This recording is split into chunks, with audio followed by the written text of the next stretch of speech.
Hallelujah, सबको जय मसीह की और गॉड ब्लेस यू। कैसे हैं आप सब? तो आज एक वचन परमेश्वर का हम बांटेंगे जो परमेश्वर की परीक्षा के बारे में, कि परमेश्वर की परीक्षा कैसे ली गई और उसने शैतान को कैसे डांटा।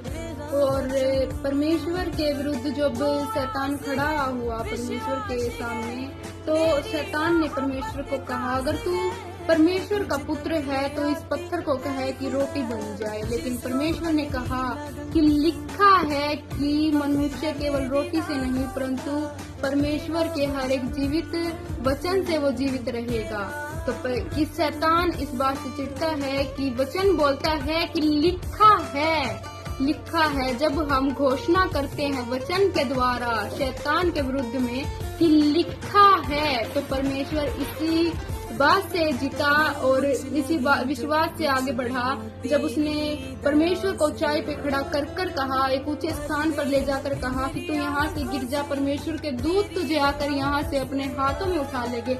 लेकिन परमेश्वर ने कहा कि लिखा है, तू अपने पिता परमेश्वर की परीक्षा ना लेना।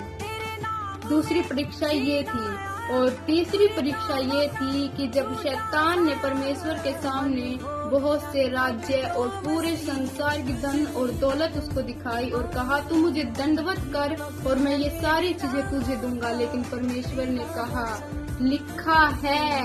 लिखा है कि तू सिर्फ अपने परमेश्वर की उपासना करना और सिर्फ उसको दंडवत करना। तो शैतान इसी बात से चिढ़ता है कि लिखा है। हमें अपने जीवन में हर एक घोषणा में परमेश्वर के वचन के द्वारा उससे लड़ना चाहिए कि लिखा है। शैतान हमारे घर में आकर बोलता है कि तू बीमार है, तू मर जाएगा, तेरे जीवन में ये होने वाला है।